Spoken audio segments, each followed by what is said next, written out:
commencement était la parole, et la parole est Christ. Radio Parole Vie, la radio qui donne la vie à travers la parole. Mbote Shalom, chers auditeurs de la Radio Parole Vie, la RPV, chers téléspectateurs, il y a de la foi TV, une chaîne, une foi et un Christ. Topé ba chaîne Nabiso Moussou sur YouTube, ba chaîne partenaire Nabiso, Radio Parole Vie. Tika bolingongolu pe bolamu ya Christ, ibana kobila binu pa iwapi bozwami. Merci papa, merci maman. Bebo mpesa mikumba kokata pongi butu, tope tongo nyoso. Nipona kosomba tokoteka, kasi, natina, yakoka ilobana nzambe. La Bible dit, une grande foule s'est précipitée pour entendre la parole du Seigneur.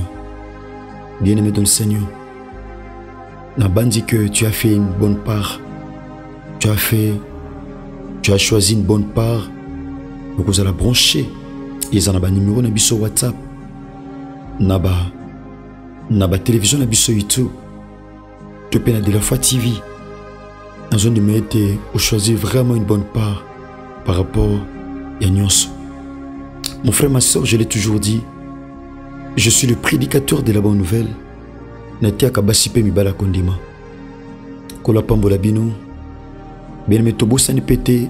Mokolo samedi, il y a le 15. Na dimanche, il y a le 16 juillet. Moi, Otozwami. Nous avons une grande activité dénommée à cause de la foi. 8e édition. Toza na terrain à Bouddha. Ezwami na Njili quartier 1. Juste na première entrée à Njili. Terrain Bouddha Ezwami wana. Tu peux célébrer Kolo na biso Yesu Masia na zakati na tina ba am oyo kozala sauver. Tu peux gagner na mikolo yango. Bon milieu ko banda parti à 14h. Ilongo na musena nzambe l'évangéliste Jean-Paul Maeta, pasteur de la foi. Benemezo sango oyo ya campagne d'évangélisation. Panza ngo mon frère ma soeur. C'est pela ko comme évangéliste topé pasteur. Ya ko ba ko partager sango oyo ya Kolo na biso Yesu Masia Nazareth. Merci bien aimé dans le Seigneur. Tous en a continuité, il y a maman likam auto bandaki depuis la semaine. Oezali ne quitte pas Bethléem. Kobimana Bethléem te. Kolongwana Bethléem te.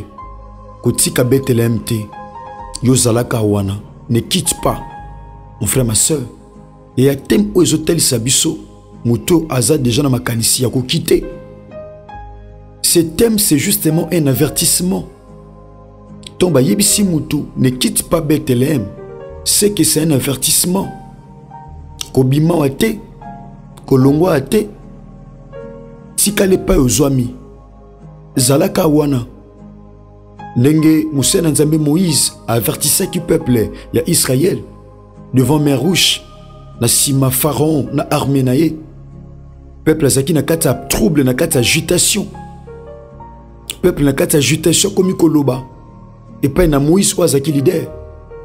Bien-aimé dans le Seigneur, Moïse a dit que peuple bobangate bozana kimia pe botala délivrance oyo Yahweh a opesa bino. Bo boujete bolongwa te bokimate bozaka esika boza. Vous verrez la délivrance, regardez la délivrance que l'Éternel va vous accorder. Car les Égyptiens que vous voyez aujourd'hui, vous ne les verrez plus jamais. Bien-aimés, Aïbsaki Bomba bougete. De la même manière ce matin, Dieu m'envoie. Nzamba tindinga nebiso mon frère, ma soeur. Ne quitte pas Bethléem. Kolotopesio merci. Kole sumasia Nazareth nzamba ozali lobo elata nzoto. Kolo epesa melayo. Koka lo sambo pe koyanola. Epesa melayo koloba. Kolo pe ozo lobe kokisam. Pamba to benga na kozala o etikala kozala te. Kolo to sepeli ko simbisa tango oyo eteni ngongo epai na yo. Yo o simba nyonso. O simba likolo pe o simba se. Na kombono Yesu Masia Nazareth na ramené toute pensée captive na obéissance liloba na yo. Na bebisi nyonso tato oyo ko bundisa parole topé message oyo. Olengeli pona ko pesa libota na yo tata. Na butu topé na tongo lelo. Bongo na kombono Yesu Masia Nazareth nde to bondeli. Et to lobi. Amen. Bien-aimé dans le Seigneur, en fait, Bethléem, ils ont tout simplement maison du pain. Topendaku ya lipa. Et dans Bethléem, il n'y a pas de faim. Et dans Bethléem, comme tu me en fait, lipa, il a ici pour ça mon thème. Lipa, ils ont eloko zoluk, mon frère et ma soeur. Eloko zanango posa, ils ont kana Bethléem. Eloko zanango posa, ils ont telibanda Bethléem. Yango, bien aimé dans le Seigneur, ko quitter Bethléem, pourquoi? Parce qu'il est pamboli na yo, ils ont nakata Bethléem. Élévation na yo, succès na yo, stabilité na yo, ils ont na vie boy, normal, topé na vie chrétienne. Nyonso, ils ont na Bethléem. Voilà pourquoi, Nzamba tindinga na biso na butu topé na tongo lelo, ko quitter Bethléem te. Bethléem ezali maison du pain. Ndaku ya lipa. Ils ont tout simplement une petite ville na kati ya Judée. Et pas wapi mokonzi na biso kolo Yesu Masia Nazareth. Abotama. Kolanisa ma prophétie à Michée. Na chapitre 5 na verset 1er. Ne toloba ki ngolobi par la grâce de Dieu. Bien-aimé tout temps qui solo ya Ruth. Le solo ezali solo moko triste, le solo a passi. Bien-aimé. Tout temps qui yango pas wapi la Bible dit dans le chapitre 1er comme dans le premier verset. Bien que si tout temps qui yango bien-aimé, mais tout temps yango pour la meilleure compréhension tout qui t'a mom kenase et pas web te souka ki lobi. La Bible dit ceci. Du temps de juge, il y eut une famine dans le pays.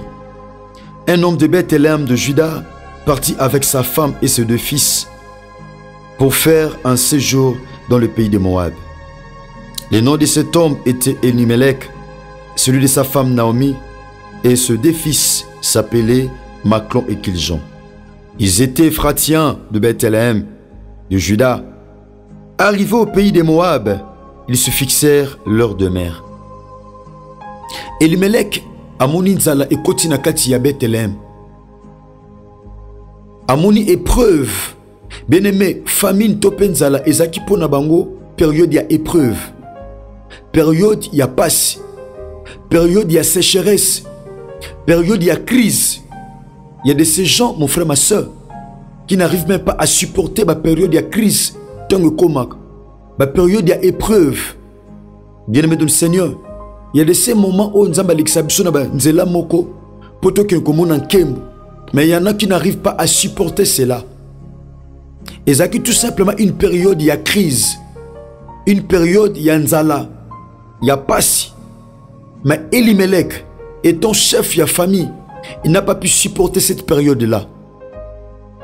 Bien-aimé dans le Seigneur, à quoi supporter l'épreuve. Beaucoup d'enfants de Dieu n'arrivent pas à supporter les épreuves. Épreuve, c'est tout simplement, c'est ça l'épreuve. Tombe sous situation ose traverser et qu'on peut causer l'épreuve. Tombe sous célibat wana. Tom sous échec wana, tom sous kozanga papier wana, tom sous pe maladie wana et koki peut kozala épreuve, mon frère ma soeur. Mais Elimelech a ko supporter épreuve te. Abina mesana kolia na mesana komela. Lokola na Bethléem kolia za lisute. Nzale koti. Lokola liba les osimba sute. Na luka secours na ndenge nanga. Lokola musale zo simba sute, na luka secours na ndenge nanga. Lokola bana bazoyate na libala na luka secours na ndenge nanga. Lokola élévation ezoyate na luka secours na ndenge nanga. Lokola CDI ezoyate na luka secours na ndenge nanga. Lokola voyage ezoyate na luka secours na ndenge nanga. Lokola nzambe na tombolinga te na luka secours na ndenge nanga. Elimelech, bien-aimé dans le Seigneur, a luki secours na ndenge ne sans pourtant consulter nzambe. Beaucoup d'enfants de Dieu échouent aujourd'hui. Bien-aimés dans le Seigneur, qui prennent eux-mêmes la décision. Bazako isolé nzam, na domaine moko songolo topem pakala. Elimelech avait isolé le Seigneur. Atchaki nzambe mupanzi. Bien-aimé, abosani ba mapa nyoso alia na Bethléem. Abosani kazaki na ndako mapa. Mais une période, il y a crise, il y a carence, il y a passi, il y a nzala. Il n'a pas pu supporter. Batu nyoso te babima, il y avait aussi des gens qui étaient restés. Mais lui, il a décidé de quitter. Il a fallu quitter Yemoko, Atikata, Mwasi, Naban. Ebi sabango ndenge pesa le mak. Binobo tika langana keko luka. Bino botikala na keko bunda na vie. Botikala na keko bunda. Ce que simbi na zongi. Mon frère, ma soeur, Elimelech a sali aller, accueilli, n'a pensé qu'un jour à Ozonga. Bien aimé, nos pensées ne sont pas les pensées de Dieu. Nos décisions ne sont pas celles de Dieu. Nos choix ne sont pas ceux de Dieu. Nos déterminations ne sont pas celles de Dieu. Elimelech a eu moisi, a eu ban. Bien-aimé du Seigneur, abinga n'oko supporter patienté, n'oko supporter nzalate, n'oko supporter épreuve, n'oko supporter sonioté. Tout kende ko séjourner na mboka Moab, mboka o ebotama na inceste. Bien-aimé du Seigneur, oh Lot, mon frère, ma soeur, abota na mwana nae. Ezande pa yuapi mboka o ebibela komba Moab. Bavandi ya Moab, ba Moabiti. A eu décision à Ponika Moab. Bien-aimé du Seigneur. Tomba kena Moab. Bien-aimé. Elimelech azaki na makanisi un jour azonga na Bethlehem. Akima kindezal. Bien-aimé du Seigneur. Eza bisika msu batu bakima bazonga te batikala. Eza bisika msu batu baluka secours tope refuge. Babimate. Seul Christ azoba na Jean chapitre 10. Abi, je suis la porte de la bergerie. Je suis la porte des brebis. Celui qui entre par moi, il sortira, il trouvera du pâturage. Celui qui est la porte par laquelle lorsque tu entres, et tu sortiras aussi. Elimelech a sali aller, mais un aller sans retour. Batobele ba kenda me bazongate. Batobele ba kota me babimate. Batobele ba kita me ba mata lisute. Batobele ba koya ba telema lisute. Batobele pe ba kufa ba sekwate. Elimelech a sali aller, a eu toute sa famille, a memi bango na mboka Moab.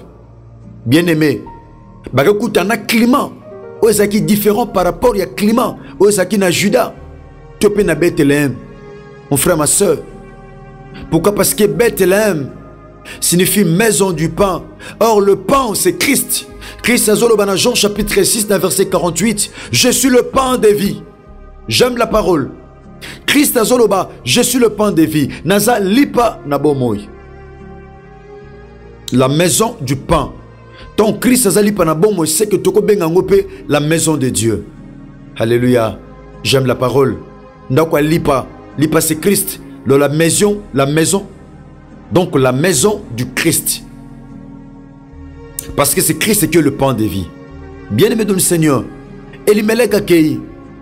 Elimelech n'a pensé. Le kola nzalezalaki na Bethlehem a luka kolia. Combien de personnes aujourd'hui suite à nzala yaya basala déplacement bien que mon Christo mais sans pourtant consulter Dieu. Ndogomo longwe awa aluli mboka moko songolo, aluli sika moko songolo, aluli musala moko songolo, mais sans pourtant consulter le Seigneur. Bien-aimé, a quitté pas inzaba chayazal, a kisika musus. Talaba combat, talaba déclin, ba chute, des tombes ce comme ta vie na yo. Mes frères et sœurs, chers papa et maman, Elimelech, la Bible dit, ba fixer demeure. Tu habites est-ce que ba tonga kinda? Ba fixer demeure, c'est que ba zo qui adresse na Moab, ba changer adresse, ba fixer demeure.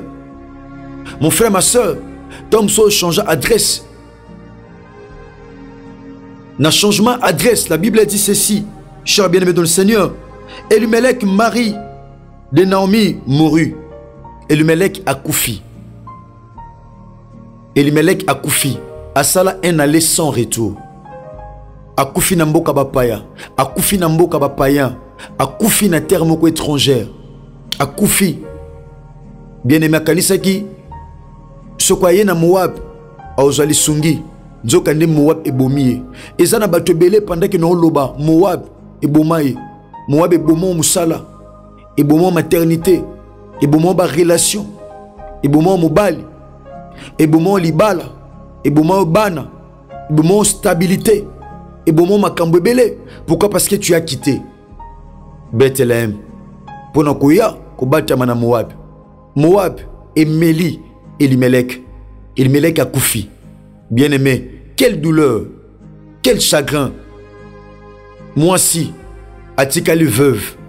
Mon frère, ma soeur, Atikali veuve. Ouah, kana quitté. Tala nenge via ba toujours changer les lots. Tala nenge ta civile ba toujours changer. Tala nenge ba te belé. Yaya ba combo changer.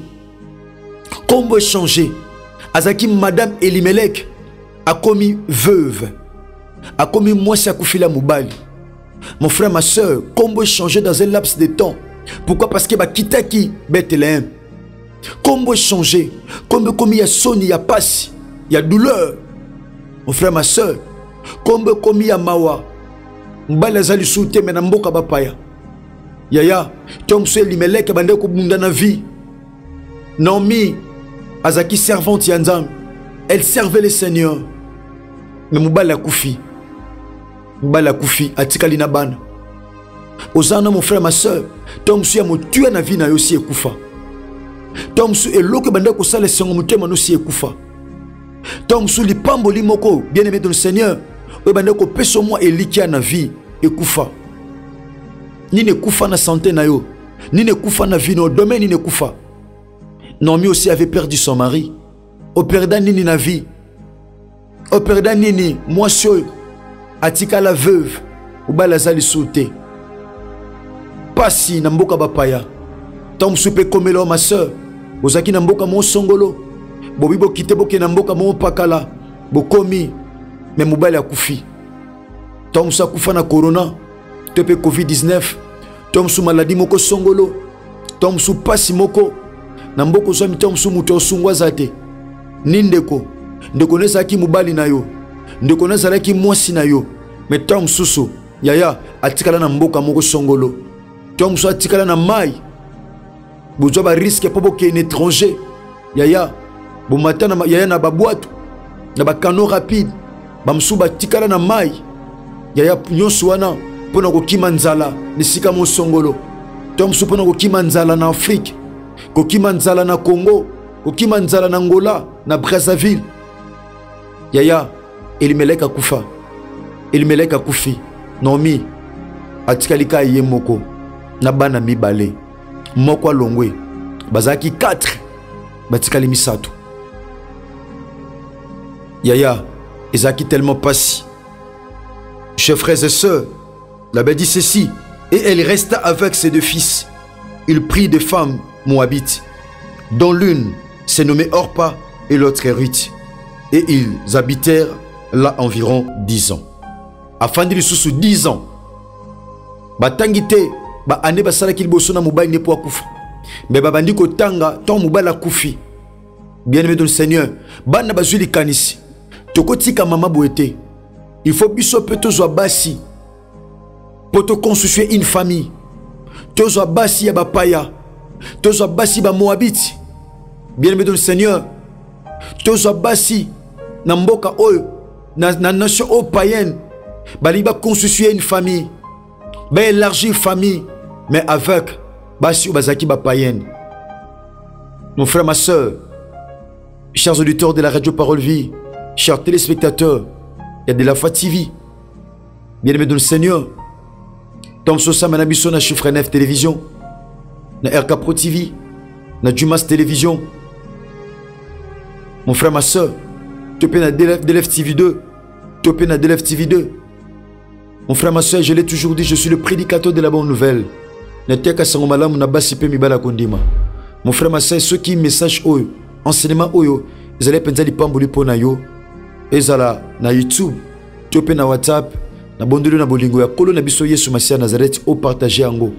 Bien aimé, au partager yango pour ko sunga libota mo quelque part. Kolo Yesu Masia Nazareth pambola bino. Toujours continuer dans cinéma oyo, mon frère, ma soeur, ne quitte pas Bethléem. Ne quitte pas Bethléem.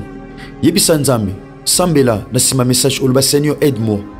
Na salani, na telema, na ke na gauche, na ke na gauche, na ke na droite, liboso. Dieu va t'orienter. J'aimerais dire particulièrement un grand merci à mon frère bien-aimé qu'on appelle Nata Kifuta qui est derrière la caméra. Soyez béni mon frère Nathalie Fouta. Merci également à nos deux ingénieurs. Je vois Jeune Chris Koundengenok DG, accompagné de son frère Gersa Pemba Mayamona. Merci à toute la grande famille de la Radio Parole Vie et à toute la grande équipe de la FATV. Ce qui Christ à maison égalité, Tokotani Bongo Lobby na numéro à Sika. Ma numéro de contact est affiché. Tu peux beaucoup comme la bison à plus de 43 89 75 70 917. Tika collé sur ma chaîne Nazareth Nzambe moko solo pe abo moto ndimela asala binongo le pe bolam. Merci, que Dieu bénisse. Au commencement était la parole, et la parole, Christ. Radio Parole Vie, la radio qui donne la vie à travers la parole.